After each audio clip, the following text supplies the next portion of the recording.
देशात शेतीसाठी खतांचा वापर गेल्या मागील 40 वर्षात 5 पट वाढल्याची आकडेवारी समोर आली आहे। यामुळे रासायनिक खतांवर पिकवलेल्या धान्याचे लोकांच्या आरोग्यावर आता विपरीत परिणाम होऊ लागलेत। दुसरीकडे खतांच्या बेसुमार वापरानं जमिनीचा पोत सुद्धा बिघडलाय। पाहूयात या संदर्भातला हा सविस्तर रिपोर्ट।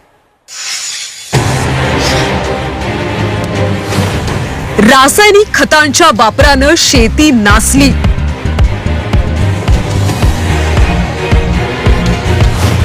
उत्पन्नाच्या हव्यासापोटी आरोग्याशी खेळ।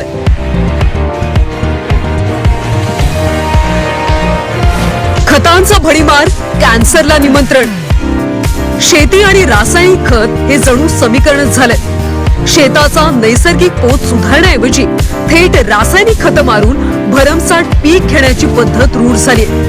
पण हा शॉर्टकट आता लोकांच्याच मुळावर उठलाय। रासायनिक खतांवर पिकवलेल्या धान्याचे लोकांच्या आरोग्यावर विपरीत परिणाम होऊ लागले।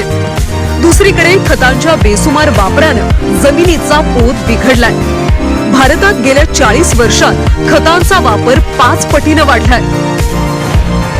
1981-82 मध्ये भारतात 60.64 लाख टन रासायनिक खत वापरले जात होतं। 2020-21 मध्ये खतांचा वापर 325.36 लाख टनांवर गेला। 2022-23 मध्ये हाच वापर 306.42 लाख टन एवढा झाला। सुरुवातीच्या काळात खतांच्या वापरानं शेतमाल उत्पन्नात वाढ झाली, पण नंतरच्या काळात शेतीचं उत्पन्नही वाढणं कमी झालंय। दुसरीकडे जमिनीची प्रचंड हानी झाल्याचं तज्ञ सांगतायत। नत्रयुक्त खताचाच जर वापर केला, मात्र त्या ठिकाणी मात्र जमिनीचं पोत एवढं कमी झालं की जे कंट्रोल पेक्षा सुद्धा त्या प्लॉटमध्ये आम्हाला कमी उत्पादन मिळालं। म्हणून आमचं शेतकऱ्यांना एकच सांगणं आहे की रासायनिक खताचा माती परीक्षणाप्रमाणे जो काही रिझल्ट येईल त्याप्रमाणे रासायनिक खताचा संतुलित वापर करावा। कीटकनाशक आणि खतांमुळे माणसाच्या आरोग्यावरही विपरीत परिणाम होत असल्याचं अभ्यासातून समोर आलंय।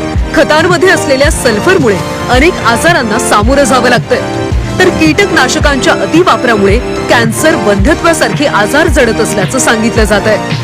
कीटकनाशकामध्ये बेन्झीन नावाचं जे एक केमिकल सूत्र आहे किंवा रासायनिक सूत्र आहे, त्याच्यामुळे कॅन्सर सारखे आजार बळावतात आणि त्याच्यामुळे अनेक प्रकारच्या कॅन्सरमध्ये होणारी वाढ हे त्याचं उदाहरण आहे। याचबरोबरीनं जे वंध्यत्व वाढलेलं आपल्याला दिसतं त्याचाही कुठेतरी परिणाम या रासायनिक खतांमुळे आणि वाढत्या ह्या कीटकनाशकामुळे आपल्याला होताना दिसत आहे। सरकारी पातळीवर आता सेंद्रिय शेतीला प्रोत्साहन दिलं जाऊ लागलं।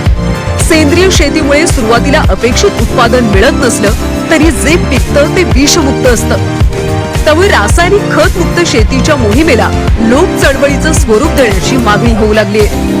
गजानन देशमुख, झी 24 तास, परभणी।